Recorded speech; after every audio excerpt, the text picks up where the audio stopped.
আমরা দেখব যে কিভাবে কোনো একটা ওয়েবসাইটকে রেসপন্সিভ করে। তো আমাদের এই টেমপ্লেটটা বুটস্ট্র্যাপ দিয়ে হওয়ার কারণে খুব ইজিলি, খুব সহজে আমরা রেসপন্সিভ করতে পারবো। তো এখন আমাদের যেটা করতে হবে সেটা হচ্ছে একটা ফাইল নিতে হবে, যেই ফাইলটার এখানে দিতে হবে responsive.css।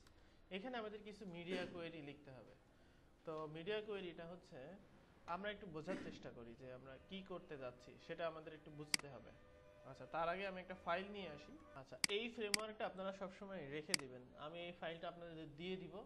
এটা হচ্ছে বুটস্ট্র্যাপের সবচাইতে ভালো ফ্রেমওয়ার্ক। মানে বুটস্ট্র্যাপ দিয়ে কোনো ওয়েবসাইটকে রেসপন্সিভ করতে হলে আপনার এই সিএসএস লাগবে, এবং এটা শুধুমাত্র বুটস্ট্র্যাপ না, যে কোনো ওয়েবসাইট রেসপন্সিভ করার ক্ষেত্রে এই সিএসএস এর মধ্যে আপনারা কাজ করতে পারেন। তো এখানে মিডিয়া, এটাকে বলা হচ্ছে মিডিয়া কোয়েরি, সিএসএস 3 এর একটা কোড। তো এখানে বলা হচ্ছে মিডিয়া অনলি স্ক্রিন অ্যান্ড, মানে হচ্ছে শুধুমাত্র, অনলি মানে কি শুধুমাত্র, স্ক্রিন মানে ডিভাইস, ডিভাইসের উইড অনুযায়ী রেসপন্সিভ হয়। আমরা কিন্তু একটা কোড অলরেডি দিয়ে দিয়েছি একটা টেমপ্লেটের মধ্যে। সেই কোডটা কি দেখেন। আচ্ছা, এখানে সেই কোডটা নেই, এখানে সেই কোডটা দিতে হবে। আচ্ছা, সেই কোডটা হচ্ছে আচ্ছা getbootstrap.com get started এ ওই কোডটা আছে। যাই হোক, কোনো একটা কারণে আমাদের ওই কোডটা দেওয়া হয়নি। ওইটা না দিলে কিন্তু রেসপন্সিভ হবে না, ব্রাউজারে শো করবে, মোবাইলে দেখাবে না। সেই কোডটা হচ্ছে এই যে এইটা, meta name viewport content device width. অর্থাৎ আমি বলে দিচ্ছি যে ডিভাইস উইড অনুযায়ী তুমি কোনো ডিভাইসকে, আমার এই ওয়েবসাইটটাকে স্কেল করে ফেলবা, এই টোটালটার মানে। অর্থাৎ কোনো একটা ডিভাইস যে ছোট বড় সেটা আমরা নির্বাচন করব কিভাবে, ডিভাইসের উইড অনুযায়ী। আমার মোবাইলটার উইড হচ্ছে একটা লিমিটেড, আমার ট্যাবলেটের উইড হচ্ছে একটা লিমিটেড, আমাদের ডেস্কটপের উইড হচ্ছে একটা লিমিটেড, আইম্যাকের উইড হচ্ছে লিমিটেড। তো সেই জন্য আমরা রেসপন্সিভটা করব উইড অনুযায়ী। তো এখানে দেখেন প্রথমে যেটা, সেটা আমি একটু কমেন্ট করে দিই যে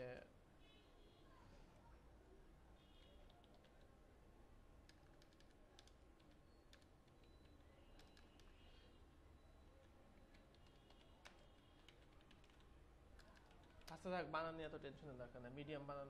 হ্যাঁ, মিডিয়াম স্ক্রিনের জন্য এটা মিডিয়াম স্ক্রিন হচ্ছে আমাদের হচ্ছে এখন যেই মানে স্ক্রিনটা আছে, এটা হচ্ছে আমাদের মিডিয়াম স্ক্রিন। এর চাইতে বড় স্ক্রিন পাওয়া যায়, যেমন আইম্যাক 27 ইঞ্চি, বা মনে করেন আপনার যদি 21 ইঞ্চি মনিটরগুলো, ওইগুলো হচ্ছে লার্জ স্ক্রিন। আর এটা হচ্ছে আমরা এখন যেটা ইউজ করছি সেটা হচ্ছে মিডিয়াম স্ক্রিন। তো এই স্ক্রিনের ম্যাক্সিমাম উইড হচ্ছে, আমি যদি এখানে দেখি, এখানে আমাদের ম্যাক্সিমাম উইড কত, 1024 আমাদের এই স্ক্রিনটা। তাই এই স্ক্রিনটা পড়বে হচ্ছে 992 ইন্টু 1000, মানে 1199 এর কম যেগুলা সেগুলো, আর 992 এর উপরে যেগুলো সেগুলোকে আমরা বলছি মিডিয়াম স্ক্রিন। তো আমাদের এই স্ক্রিনটা এখন কার মধ্যে পড়ছে, 1024 এর মধ্যে পড়ছে। ট্যাবলেটের উইড হয় হচ্ছে বেসিক্যালি হচ্ছে 900 পিক্সেল হতে পারে, বা এখানে 991 পিক্সেলের নিচে যেগুলা এবং 768 পিক্সেলের উপরে যেগুলো, সেগুলোকে আমরা বলছি ট্যাবলেট। তারপরে হচ্ছে মোবাইল। এখন এখানে একটু ধারাবাহিকতার ভিন্নতা আছে, যেমন প্রথমে লার্জ, তারপরে হচ্ছে ট্যাবলেট, তারপরে কিন্তু ছোট মোবাইল। মোবাইলের দুইটা মানে অপশন আছে, একটা হচ্ছে ভার্টিক্যাল আর একটা হচ্ছে হরিজন্টাল। ভার্টিক্যাল মানে হচ্ছে আমরা মোবাইল যখন আড়াআড়ি করে দেখি সেটা হচ্ছে ভার্টিক্যাল, আর হরিজন্টাল মানে আমরা যখন লম্বালম্বি যেভাবে ইউজ করি নর্মালি সেটা হচ্ছে হরিজন্টাল। তো প্রথমে আসবে হচ্ছে হরিজন্টাল, তারপরে ভার্টিক্যাল। তো এখানে বলা হচ্ছে অনলি স্ক্রিন ম্যাক্সিমাম উইড, তো যেই ডিভাইসের ম্যাক্সিমাম উইড হচ্ছে 767, অর্থাৎ 767 পিক্সেলের নিচের সমস্ত ডিভাইসকে আমরা বলছি স্মল স্ক্রিন, অর্থাৎ এক্সট্রা স্মল স্ক্রিনে যে আমরা করলাম ওইটা। আচ্ছা, আর এখানে হচ্ছে তারপরেরটা যেটা, সেটা হচ্ছে আমাদের নর্মালি যে লেআউটটা, মোবাইলে যে মানে হরিজন্টাল লেআউট, সরি ভার্টিক্যাল যে লেআউট, সেই লেআউটটা এখানে। তাহলে আমরা এই লেআউটের জন্য এখন সিএসএস লিখব। তো এখন এটাকে সেভ করে নিলাম। আর আমাদের টেমপ্লেটে এখন এই ফাইলটাকে অবশ্যই কল করে দিতে হবে, এবং খেয়াল রাখতে হবে এই ফাইলটা অবশ্যই সিএসএস ফাইলের নিচে হবে, কারণ আমরা সিএসএস এর কিছু কোডকে ওভাররাইট করব এই রেসপন্সিভ সিএসএস দিয়ে। রেসপন্সিভ সিএসএস কল করে দিলাম। এখন এমনিতে বুটস্ট্র্যাপে বাই ডিফল্ট রেসপন্সিভ আছে, কিন্তু কিছু একটু সমস্যা হবে। যেমন সমস্যার মধ্যে রয়েছে, যেমন দেখেন আমাদের এই মেনুটা, এটা যদি এখন মাঝখানে থাকতো দেখতে সুন্দর লাগতো আমাদের টেমপ্লেটটা। ঠিক একইভাবে এখানে কিছু সেকশনের মার্জিন বটম লাগবে, এই ইমেজের উইড 100% হওয়া উচিত ছিল, এই টাইপের কিছু আছে, সেই জিনিসগুলো আমাদের ফিক্স করতে হবে। তো এখন আমরা এটা কোন লেআউটে আছি? মিডিয়াম লেআউটে আছি। এইটা হচ্ছে মেইনলি মিডিয়াম আর কি, Ctrl 0 দিলে এইটা হচ্ছে মেইনলি মিডিয়াম। আমরা যে স্ক্রিনে আছি সেটা হচ্ছে, এখন আমরা বলতে পারি যে এই হচ্ছে আমাদের মিডিয়াম স্ক্রিন। এখন আমাদের টেমপ্লেটটা মিডিয়াম স্ক্রিনে ঠিকই আছে। কেন ঠিক আছে? আমরা মিডিয়াম ধরেই করেছি, যখন আমরা টেমপ্লেট করেছি মিডিয়াম ধরেই করেছি, তো সেই জন্য মিডিয়াম স্ক্রিনে ঠিক আছে। এখন আমরা আস্তে আস্তে ছোট করব, ছোট করে বোঝার চেষ্টা করতে হবে যে কোন স্ক্রিন কোন লেআউটে আমরা আছি। তো সেই জন্য সবচেয়ে ভালো পদ্ধতি হচ্ছে এখানে আপনি রেসপন্সিভ সিএসএস এ লিখেন যে বডি ব্যাকগ্রাউন্ড রেড হচ্ছে আমাদের মিডিয়াম স্ক্রিনে বডির ব্যাকগ্রাউন্ড রেড হয়ে যাবে। তারপরে এই স্ক্রিনে ব্যাকগ্রাউন্ড হবে পিঙ্ক ট্যাবলেট স্ক্রিনে। তারপরে মোবাইল, ছোট মোবাইল হলে ব্যাকগ্রাউন্ড হবে গ্রিন, আর বড় মোবাইল হরিজন্টাল মোডে হলে হবে হচ্ছে ইয়েলো। আচ্ছা, জাস্ট বোঝার জন্য আমি এমনি দিয়েছি। এখন আমাদের নর্মালি এখানে টেমপ্লেটটা যদি এখন আমি রিলোড দিলাম, এখন দেখেন ব্যাকগ্রাউন্ডটা কি আছে? রেড। রেডের মানে কি হচ্ছে? মিডিয়াম স্ক্রিনে আছে। এখন আমি একটু ছোট করি, এখন দেখেন এটা কি স্ক্রিন? Tablet screen. তারপরে আমরা একটু ছোট করি, এটা কি স্ক্রিন? মোবাইল মোবাইল ভার্টিক্যাল, ঠিক আছে। আর এখন আমরা যদি ছোট করি সেক্ষেত্রে হরিজন্টাল। তো এইভাবে আপনি জাস্ট বুঝে নেবেন। আরও একটা বোঝার পদ্ধতি আছে, মনে করেন আপনি এটা দিয়ে বুঝতে পারছেন না, আরও পদ্ধতি আছে, সেই পদ্ধতিটা আমরা দেখি। এখন আমরা একটু বুঝতে চাই, এমনি নর্মালি আমি এখন রিফ্রেশ করলাম। এখন এখানে যেটা দেখে বোঝা যাবে সেটা হচ্ছে বুটস্ট্র্যাপের কন্টেইনারের উইড দিয়ে। দেখেন কন্টেইনারের উইড এখানে কত পাচ্ছে, কত পাচ্ছে দেখেন তো? 970। মানে কি 970? মানে কি মিডিয়াম স্ক্রিন। সেক্ষেত্রে আমরা আরেকটু ছোট করে ফেলি, এবার করে ফেলাম। এবার আমি এখানে যাই, আচ্ছা আরেকটু বড় করি। আচ্ছা এখানে দেখেন কত পাচ্ছে? 750। আর তার চাইতে ছোট যখন যাব তখন হচ্ছে এখানে উইড পাবে না, কারণ অন্যান্য ডিভাইসের ক্ষেত্রে সে 100% হয়ে যাবে। মোবাইল ডিভাইসের ক্ষেত্রে আমার উইডটা, কন্টেইনারের উইডটা 100% হয়ে যাবে। তো সেক্ষেত্রে এখানে আমরা এখন ফিক্স করব যে রেসপন্সিভ আর কি কি করতে হবে। তো আমরা এখন মিডিয়াম স্ক্রিনে ঠিক আছে, এখন ট্যাবলেট স্ক্রিনে যাই। তো এখন কোথায় আছি আমরা? ট্যাবলেট স্ক্রিনে। কি করে বুঝলাম? কন্টেইনারের উইড পাচ্ছে 750।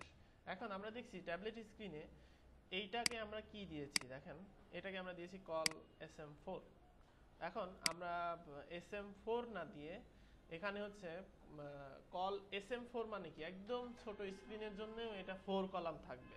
তো আমরা এটাকে আপাতত কল MD4 করে নিব, কারণ আমাদের হচ্ছে কল SM মানে কি স্মল ডিভাইস। তারপরে হচ্ছে স্মল ডিভাইস কিন্তু এখানে আছে, আরেকটা আছে হচ্ছে এক্সট্রা স্মল, XS আছে। তা বুটস্ট্র্যাপের হচ্ছে যে ক্লাসগুলো LG আছে, MD আছে, আর কি কি আছে বলেন তো? হ্যাঁ এই চারটা আছে, LG MD SM আর XS মানে হচ্ছে এক্সট্রা স্মল। তো এখন আমরা দেখছি যে এটা হচ্ছে কল SM4 না হয়ে যদি হচ্ছে এটা আমি এখানে চেঞ্জ করি SM এখানে 3, আর এটাতে আমরা দিয়ে দিই কল এটাতে 9, এটা দিই। তারপরে আরেকটু ছোট করি যে কল SM2 দিয়ে দেখি কি হয়। কল SM2 আর এটাতে হচ্ছে 8 দিলে, সরি এটা হচ্ছে 10 দিলে আমাদের দেখা যাচ্ছে এখন মোটামুটি ঠিক আছে। একটু প্যাডিং আমাকে চেঞ্জ করতে হবে, প্যাডিংটা যদি একটু কমাই দিই তাহলে এখন এক লাইনে আসবে। তো সেক্ষেত্রে আমাদের স্মল এর জন্য এটা দরকার। তো সেক্ষেত্রে আমি কি করতে পারি, এখানে যেটা করতে পারি, এখানে SM4 না দিয়ে এখানে MD পর্যন্ত ঠিক ছিল, MD পর্যন্ত এখানে ঠিক আছে, সেজন্য আমরা MD পর্যন্ত নেই। আর এই যে SM4 এখানে আমরা দিব হচ্ছে কল SM2, আর এখানে কি দিব? Call SM10। তাহলে এখানে কি হবে? মিডিয়াম স্ক্রিন কিন্তু SM কে কোনো গণ্যমান্য করবে না, অর্থাৎ SM এ যা থাকে মিডিয়াম স্ক্রিন সেটা দেখবে না, শুধুমাত্র SM দেখবে কোথাতে? আমরা যখন স্মল স্ক্রিনে আসব তখনই সে দেখবে। অর্থাৎ আমি এখানে যাই, এখানে এখন কিন্তু এরকম দেখাচ্ছে, কিন্তু আমি এখানে যাই, এখানে কিন্তু সে ঠিকই দেখাচ্ছে, অর্থাৎ সে কিন্তু MD পাবে। মিডিয়াম স্ক্রিনে অবশ্যই MD ক্লাস পাবে। তো এইটা বুঝে নেন। আচ্ছা এখানে এখন এইগুলো আমি হচ্ছে প্যাডিং কমাই দিই। তো এখন প্যাডিং কমাতে হলে এই যে এখানে যে প্যাডিংটা আছে এখানে আমি কমিয়ে দিই, অর্থাৎ আমাদের দেখা যাচ্ছে যে 20 পিক্সেলের জায়গায় 10 পিক্সেল দিলে আমাদের এটা ঠিক থাকছে। তো এখন এইটা চেঞ্জ হবে কোন ডিভাইসের ক্ষেত্রে? ট্যাবলেটের ক্ষেত্রে চেঞ্জেস হবে। তো ট্যাবলেটের ক্ষেত্রে যদি চেঞ্জেস হয় সেক্ষেত্রে আমরা কি করব, এই যে ট্যাবলেটের এখানে জাস্ট এটা দিয়ে দিব, আর এখানে আমরা বাকিগুলো ডিলিট করে দেবো, কারণ বাকিগুলোর আমার দরকার না। আমি চেঞ্জ করছি কোথায়? শুধুমাত্র প্যাডিং এর ক্ষেত্রে।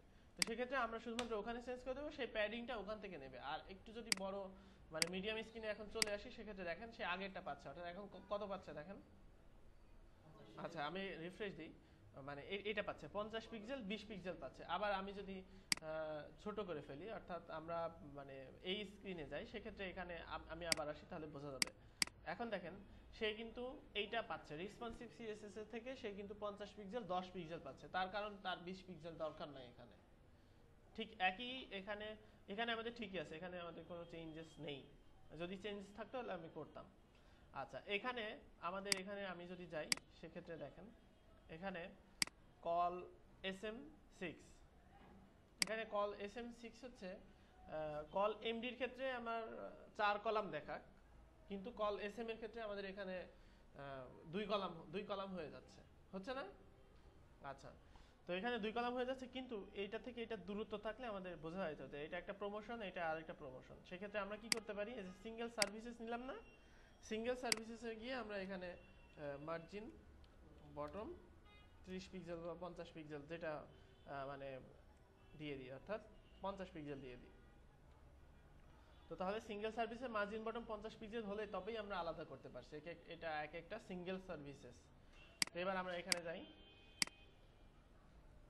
সিঙ্গেল সার্ভিসেস তাহলে কোথায় যাবে, ঠিক এখানে। তো এই হচ্ছে আমাদের সিঙ্গেল নিয়ে আসলাম, অর্থাৎ এক একটা 4টা হলো, কিন্তু আমাদের এটাতে কিন্তু 4টা করেই দেখাচ্ছে, আর এটাতে কিন্তু আমাদের হচ্ছে 2টা করে দেখাচ্ছে। আচ্ছা তারপরে নিচে আসি, নিচের টেমপ্লেটে যেটা, সেটা হচ্ছে কল SM4 দেওয়া ছিল আগে থেকে। আমরা নর্মালি আমরা কি ব্যবহার করতাম, আমরা যেটা ব্যবহার করতাম নর্মালি আমরা সেটা দিয়ে দেই আর কি। আমরা এটা কেটে দিই,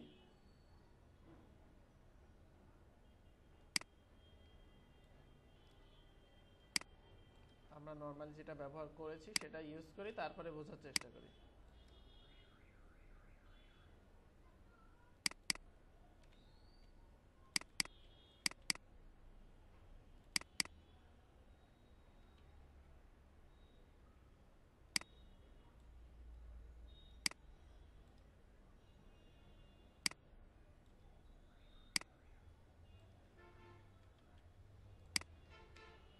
আচ্ছা আমাদের নর্মালি এরকম ছিল, আচ্ছা ওইটা তো ঠিকই ছিল। আচ্ছা ওইটা আমি আবার দিয়ে আসি, অর্থাৎ MD3 যেটা সার্ভিসেস, সেক্ষেত্রে কল SM6, অর্থাৎ এটা আমাদের কয় কলাম দরকার, 2 কলাম দরকার, এই জন্য আমরা ওইটাকে ওইভাবে রাখি। আচ্ছা এটা ঠিক আছে। এখন এখন এই যে আওয়ার ওয়ার্কসটা আমাদের দেখা যাচ্ছে যে আমরা যদি বাইরে চলে গেছে বা ভালো লাগছে না দেখতে, সেক্ষেত্রে আমরা এটাকে কি করতে পারি, এই যে কল এমডি এখানে কয়টা আছে 1 2 3, এটা মানে ট্যাবলেটের ক্ষেত্রে এটা 3টা দেখা, সেটা করতে হবে আমাদের। তো সেটা করতে হলে আমরা এখানে এই যে এখানে যেটা আছে কল এমডি কত দিব বলেন তো, SM4। তো যখনই কল SM4 আর MD4 মিলে যাবে, তখন যেটা করতে হবে যে এই এমডিটার আর দরকার নাই, যেহেতু একই ভ্যালু, তাই না? এটা হচ্ছে একই ভ্যালু হওয়ার যখন হবে যে আপনার এমডি আর এসএম মিলে যাচ্ছে, বা এক্সএস আর আপনার এমডি মিলে যাচ্ছে, সেক্ষেত্রে যে কোনো একটা দিলেই হবে। যে কোনো একটা দিলে হবে বলতে ছোটটা দিতে হবে, কারণ না না বড়টা ছোটটা পাবে, কিন্তু ছোটটা আর বড়টা পাবে না। মানে এসএম হচ্ছে এমডি কে কখনোই চোখে দেখবে না, কিন্তু এমডি এসএম কে চোখে দেখবে, এরকম। আচ্ছা তাহলে এখানে কিন্তু 3 কলাম হয়ে গেল। ঠিক একইভাবে আমাদের এখানেও 4টা উইজেট দেখালেই ভালো হতো, কারণ এটা অনেক ছাড়া ছাড়া লাগছে, তাই না? দেখতে ছাড়া ছাড়া লাগছে না? তো সেক্ষেত্রে আমরা এখানে একইভাবে দিয়ে দিতে পারি যে SM3, অর্থাৎ এইটা আমাদের নর্মাল মোবাইলের ক্ষেত্রেও 4টা দেখাক। এই যে তাহলে এটার জন্য এখন আমরা বলতে পারি আমাদের টেমপ্লেট যেটা, এই টেমপ্লেটটা এটার জন্য রেসপন্সিভ হয়ে গেল, অর্থাৎ ট্যাবলেট পর্যন্ত আমরা রেসপন্সিভ করলাম। তো এখন একটা ট্রিক্স নিতে হবে। ট্রিক্সটা হচ্ছে ট্যাবলেট পর্যন্ত রেসপন্সিভ হওয়ার পরে আপনার উচিত হবে হচ্ছে একদম ছোট মোবাইলের জন্য প্রথমে করা। কেন, আমরা সিরিয়াল আছে না এখানে, যে প্রথমে হচ্ছে লার্জ স্ক্রিন, তারপরে মিডিয়াম স্ক্রিন, তারপরে হচ্ছে স্মল মোবাইল। কিন্তু তো সেই জন্য আমরা কি করবো, রেসপন্সিভ করার সময় স্মল মোবাইলে করবো, তাহলে আমাদের কাজগুলো অনেক সাশ্রয়ী হয়ে যাবে। এখন আমরা একদম ছোট মোবাইলে চলে গেলাম, এটা কিন্তু একদম একদম ছোট মোবাইলের জন্য। তারপরে এই যে আমি একটু আগে দেখালাম, আপনি এখানে এসেই আপনি এখন এখানে ইন্সপেক্ট এলিমেন্ট করবেন, করে দেখবেন যে কন্টেইনারে আছে। এটা একটু এখানে গিয়ে আপনি কন্টেইনারের ভ্যালুটা দেখেন যে কি পাচ্ছে। এখানে দেখেন কন্টেইনারের ভ্যালুটা এখানে পাচ্ছে হচ্ছে পার্সেন্টেজ। অথবা আপনি এই যে ব্যাকগ্রাউন্ড রেড গ্রিন ব্লু করে রাখবেন, তাহলে আপনি বুঝতে পারবেন যে আপনি কোন লেআউটে এখন আছেন। আর আস্তে আস্তে করলে আপনি দেখবেন এমনি বোঝা যাচ্ছেন যে কোন লেআউটে আছি। আচ্ছা, কোশ্চেন নিচ্ছি, আপনি একটু নোট করে রাখেন।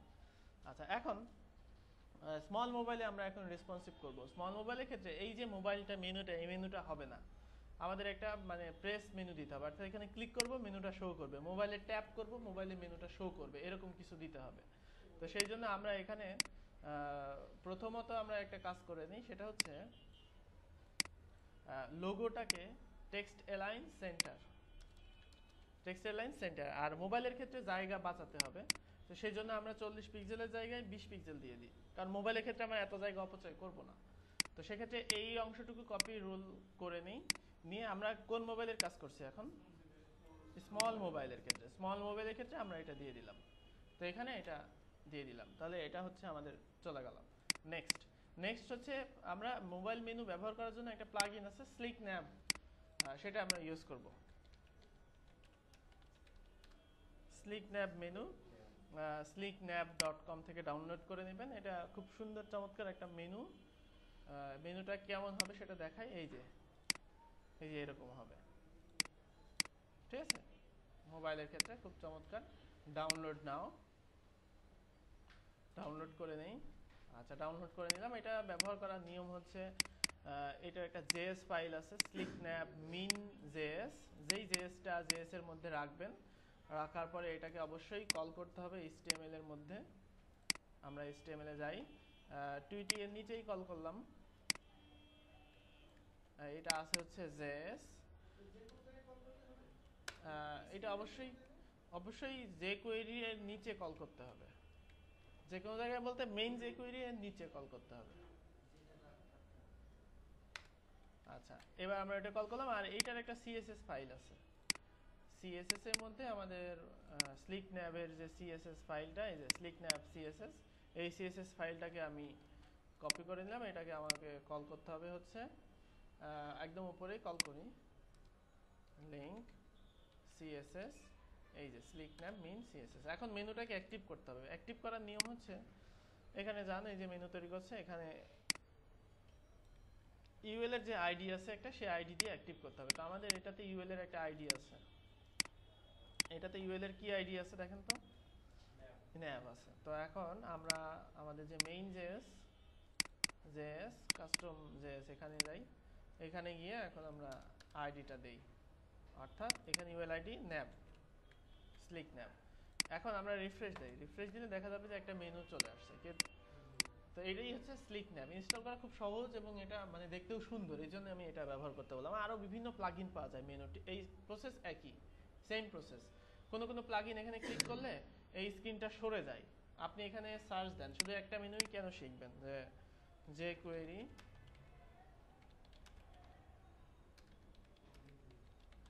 মোবাইল মেনু প্লাগইন, এখানে গিয়ে এই যে এইটা একটা মেনু আছে, এইটা একটা আছে, রেসপন্সিভ মেনু আছে, যে প্যানেল মেনু আছে, বিভিন্ন ধরনের মেনু আছে। যেমন এটা কেমন, এই যে এরকম, ঠিক আছে, এক এক ধরনের মেনু। আচ্ছা, এটা কেমন, এটা হচ্ছে, আচ্ছা আমি একটু, হ্যাঁ এই তো, হ্যাঁ এইটা হচ্ছে একটা, ঠিক আছে। এরকম বিভিন্ন আছে, সেইগুলো আপনাকে ইউজ করতে হবে। তারপরে এটা কেমন, আচ্ছা ভিউ লাইভ ডেমো, ছোট করে নেই, হ্যাঁ এই যে এইটা এইটা একটা যে প্যানেল মেনু কেমন এরকম। তো এরকম অনেক মেনু আছে যে মেনুগুলো আপনি ব্যবহার করতে পারেন। তো আমি আমার বিভিন্ন প্রজেক্টের জন্য স্লিক ন্যাপটাই বেশি প্রাধান্য দিই। স্লিক ন্যাপটা আমার ডেস্কটপের জন্য দরকার নাই, দরকার আছে। তো সেই জন্য আমরা কি করব, স্লিক ন্যাপ নামে একটা ডিপ চলে আসে, যখনই স্লিক ন্যাপ মেনু আপনি ইনস্টল করবেন স্লিক ন্যাপ নামে ডিপ চলে আসবে। এখানে গিয়ে স্লিক ন্যাপ মেনু, আর আমি মেইন যে সিএসএস সেই সিএসএস এটাকে ডিসপ্লে নাম করে রাখবো। অর্থাৎ আমি এখানে করলাম স্লিক ন্যাপ মেনু ডিসপ্লে নাম। কিন্তু আমাদের এটা মোবাইলের জন্য দরকার, তো আমি এটাই কপি করে নিই। কপি করে নিয়ে এখন রেসপন্সিভ সিএসএস আমি বলে দিব যে slick nap menu display block.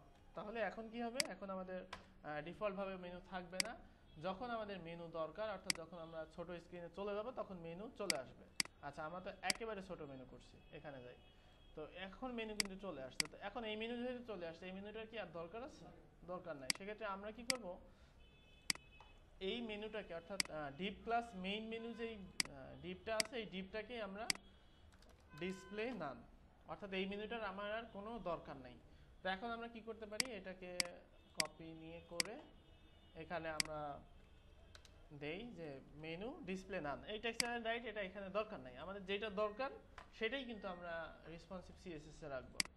তো এবার এখানে দিয়ে দিলাম, এগুলো ঠিক আছে, এগুলোও ঠিক আছে। জাস্ট এখানে আরেকটা জিনিস লাগবে, যে ওই যে আমরা একটু আগে যেটা করলাম যে single services margin bottom 50 pixel. তো আমরা এটা নিয়ে নিই, নিয়ে এটা এখানে দিয়ে দিই। তারপরে নিচে আসি, এরপরে দেখি যে এখানে আর কি আছে, এটাও ঠিক আছে কিন্তু। আচ্ছা এখানে একটু মার্জিন বটম দেওয়া লাগবে, কারণ এই টাইটেলটা কোথায়, এখন ইউজার কি কনফিউজড হবে না বলেন? এখানে আসলে এইটা আপনিই বলেন এটা কার, এর নাকি এর? ইউজার কনফিউজড হবে। তো ইউজার যাতে কনফিউজ না হয় সেজন্য আমরা কি করব, সিঙ্গেল পোর্টফোলিও যেটা আছে সেখানেও মার্জিন বটম 50 পিক্সেল। এখন কি ইউজার কনফিউজড হবে? এখন কিন্তু ইউজার বুঝতেই পারছে যে কোন টাইটেলটা কার, ঠিক আছে? তো সেক্ষেত্রে যেহেতু দুইটাই 50 পিক্সেল, সেটা আমরা কি করব, কমা দিয়ে এখানে দিয়ে দিব।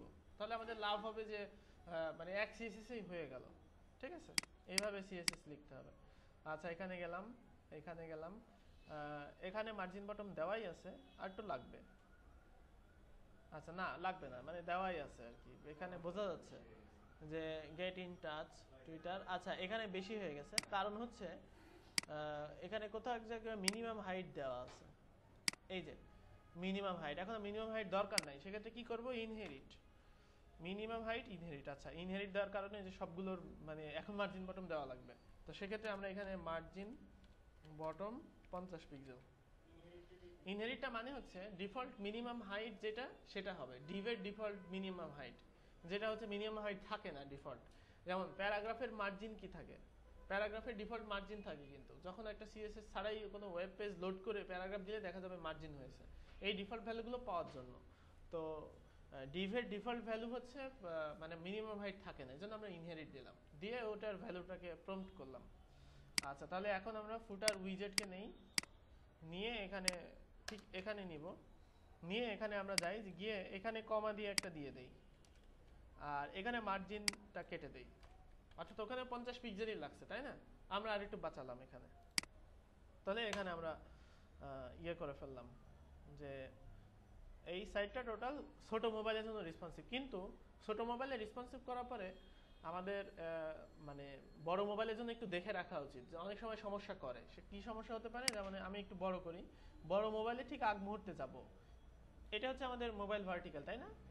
এখন আমরা এখানে যাই, দেখি যে কি কি অসঙ্গতি আছে। যেমন এটা ঠিক আছে, এগুলো ঠিক আছে, এই যে এখানে একটু অসঙ্গতি আছে, এখানে দেখা যাচ্ছে যে একটু প্রবলেম হচ্ছে। তো সেক্ষেত্রে আমরা কি করতে পারি, এই ইমেজটা যেটা সেই ইমেজটাকে 100% করে দিতে হবে, অর্থাৎ এইটার উইথ 100%। এটা 100% হলে তবেই মানে এটা সুন্দর দেখা যাবে মানে মোবাইলের ক্ষেত্রে।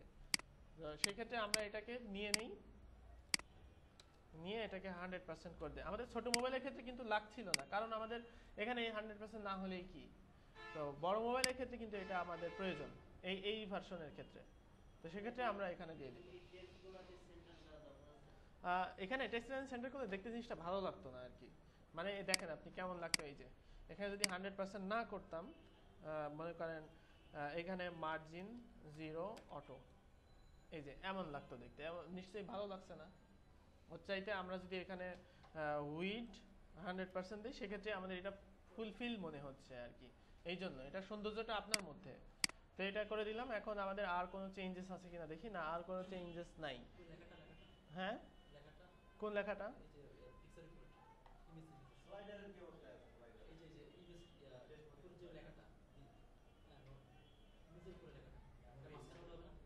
কোনটা? হ্যাঁ, এটা ঠিক আছে তো। এটা এরকমই থাকবে, এখানে আরো লেখা হতে পারে পরবর্তী, তখন এটা ঠিক থাকবে। আর মোবাইল থেকে এখন আমি আপলোড করবো, আপনি ব্রাউজ করে দেখতে পারবেন এটা যে কেমন হচ্ছে। স্লাইডারও ঠিক আছে। যদি ঠিক না থাকে, ফন্ট সাইজ একটু ছোট দরকার হলে আমরা ছোট করে দিব, এরকম আর কি। ঠিক আছে, এই হচ্ছে মানে কোনো একটা টেমপ্লেটকে রেসপন্সিভ করা খুব সহজ কাজ। আর যদি কঠিন করে নেন, কঠিন কাজ। হ্যাঁ, আপনারা করেন, একবারে সহজ হবে না। আমি ওয়েব ডিজাইন শিখছি 5 বছর ধরে, আপনারা শিখছেন হচ্ছে 2-3 মাস। তাহলে আপনারা যদি 2-3 মাস শিখে যদি সহজ হইতো, তাহলে আবার 5 বছর শিখে কি হইলো বলেন? তাই না? আমি তো অনেক প্র্যাকটিস করে তারপরে দেখানোর সময় আমি চট করে দেখাই দিলাম। একটা ছোট বাচ্চাকে 3 অঙ্ক করতে দেন, 3 স্টুডেন্টকে, আর একটা মাস্টার ডিগ্রি কমপ্লিট করা তাকে 3 অঙ্ক করতে দেন, কে আগে পারবে? তাই না? তো মাস্টার ডিগ্রি কমপ্লিট করে যদি না পারেন, তখন আপনাকে বুঝতে হবে যে আপনার মধ্যে ল্যাক আছে, তখন বুঝতে হবে। এখন ল্যাক খুঁজবেন না, এখন আপনার সমস্যা হবেই, মাস্ট বি। সমস্যা না হলে বুঝবেন যে আপনার হচ্ছে আপনি একটা প্রোডিজি, এটা বুঝবেন। প্রোডিজি মানে বোঝেন তো? জাফর ইকবাল স্যারের একটা উপন্যাস আছে প্রোডিজি, এটা পড়েন, ঠিক আছে? তো ওই রকম আর কি। তো যাই হোক, এই হচ্ছে রেসপন্সিভ, কোনো একটা টেমপ্লেটকে রেসপন্সিভ করার নিয়ম। ঠিক একই রকম আমি যে সিএসএস ফ্রেমওয়ার্কটা দিলাম, এটা কিন্তু কাজে লাগবে আপনাদের। এই সাইটটা রেসপন্সিভ করতে আমাদের কোনো ঝামেলাই হয়নি, কারণ হচ্ছে এই সাইটটা হচ্ছে বুটস্ট্র্যাপ দিয়ে তৈরি। অটো রেসপন্সিভ জাস্ট আমরা কিছু অ্যাপিনিয়েন্স চেঞ্জ করলাম। তো আপনারা বুটস্ট্র্যাপ ছাড়া কোনো টেমপ্লেট, এইচটিএমএল টেমপ্লেট ডাউনলোড করবেন যেটা রেসপন্সিভ না। ওয়েবসাইটে অনেক টেমপ্লেট পাওয়া যায়, সেই টেমপ্লেটগুলো ডাউনলোড করে রেসপন্সিভ করার চেষ্টা করবেন। বিভিন্ন প্রকারের মেনু নিয়ে এক্সপেরিমেন্ট করবেন, করে দেখবেন এইগুলো পোর্টফোলিওতে আপলোড করে রেখে যে বিভিন্ন কাজে অ্যাপ্লাই করলেই কাজ পাবেন, আমার বিশ্বাস আর কি। আচ্ছা, কোনো কোশ্চেন থাকলে করতে পারেন রেসপন্সিভ নিয়ে।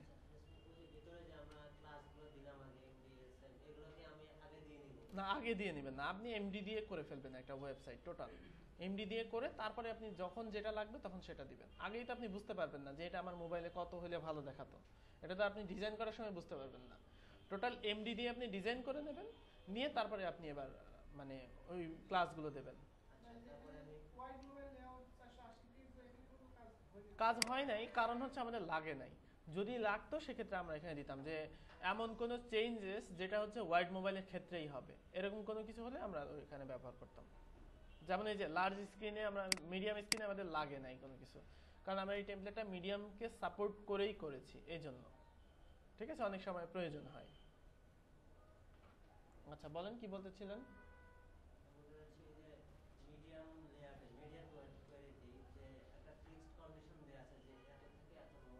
হ্যাঁ, হ্যাঁ। আচ্ছা, তার বড় হচ্ছে আপনার ডিফল্ট। তার বড় হচ্ছে আপনি তার বড় তো আপনি এখানে করেই রাখছেন। যেমন এইটা হচ্ছে তার বড়, তার বড়তে এরকম দেখাবে কোনো একটা টেমপ্লেট। অর্থাৎ বুটস্ট্র্যাপে আপনার এর চাইতে বড় চিন্তা করা লাগবে না, বুটস্ট্র্যাপ আপনাকে ওইটা মানে অপটিমাইজ করেই নিয়েছে। হ্যাঁ, হ্যাঁ, আপনি ছোটর দিকে বেশি বিবেচনা করবেন।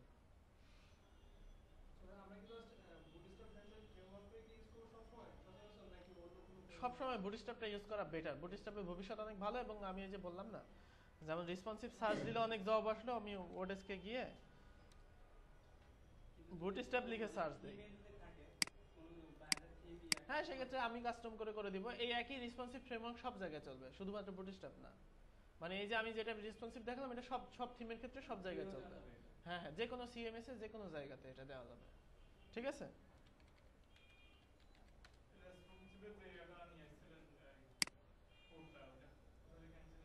আচ্ছা, ওইটা হচ্ছে আপনি এটা সেভ করে নেবেন। এটা আপনার মানে ওই টেমপ্লেট থেকে কপি করে নেওয়া হয়েছে, বুটস্ট্র্যাপ টেমপ্লেট থেকে কপি করে নেওয়া হয়েছে।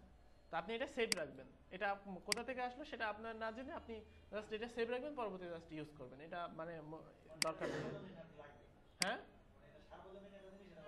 হ্যাঁ, এটা সব ক্ষেত্রে আপনি কাজে লাগাতে পারবেন। এই যে দেখেন, responsive web design, bootstrap support প্রয়োজন, মানে অনেক অনেক এরকম অনেক আছে যেই জিনিসগুলো বুটস্ট্র্যাপ সাপোর্ট দিয়ে করতে হবে। বুটস্ট্র্যাপটা খুব সহজ আর কি, এবং মানে সবার জন্য সুবিধা আর কি। হ্যাঁ, কাস্টম ধরতেছেন, এটা ভালো তো, কাস্টম ধরার কোনো দরকারও নাই, আপনি বুটস্ট্র্যাপ দিয়েই করেন।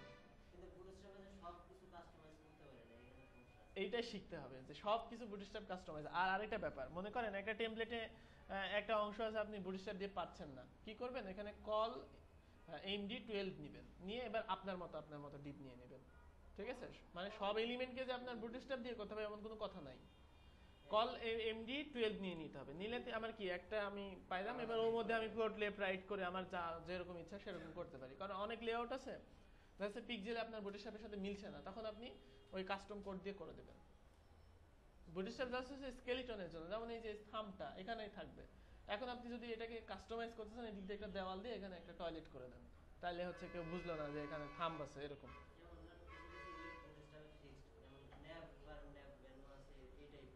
আপনি এটা যদি অবশ্যই পারবেন, আপনি ন্যাব বা ন্যাব এখানে যদি মেনু নেন, সেক্ষেত্রে এখানে হচ্ছে ন্যাব বা ন্যাব নিলে আপনি হচ্ছে তার ক্লাসের আগে একটা ডিপ বসায় দেন, ডিপ বসাই দিলে আপনার ক্লাসের মানে ইয়েটা বেশি পাবে। এরকম সব কিছুই কাস্টমাইজ করা যায় বুটস্ট্র্যাপে। আপনার CSS দিয়ে একটু নেস্টেড করে দেন, তাহলে দেখবেন যে ওইটাকে কাস্টমাইজ করতে পারবেন। যেমন আমি আচ্ছা আসছি, যেমন মনে করেন এই ওয়েবসাইটটা আমরা করছি কি, বুটস্ট্র্যাপ কন্টেইনারের হচ্ছে উইড পাচ্ছে কত, এখানে 1170 পাচ্ছে। আমি চাচ্ছি 1170 না, আমার টেমপ্লেটের উইড মনে করেন 1100 পিক্সেল। তো সেক্ষেত্রে আমরা যদি সেটাকে কাস্টমাইজ করতে চাই, CSS এ গিয়ে জাস্ট আমি এখানে লিখে দিব যে এখানে কন্টেইনার 1100 পিক্সেল, আর একে একটু বড় লোক করার জন্য ডিপ বড় লোক হয়ে গেল, এখন ওর কথা শুনবে।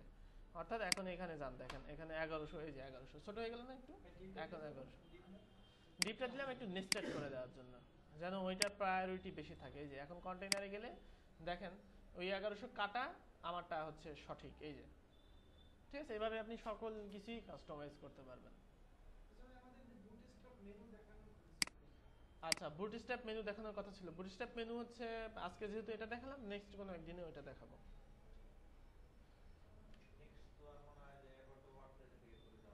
হ্যাঁ হ্যাঁ, ওয়ার্ডপ্রেসেই দেখেন, ওয়ার্ডপ্রেসের মধ্যে আপনি এটা দেখে নিলেন, কোনো সমস্যা না।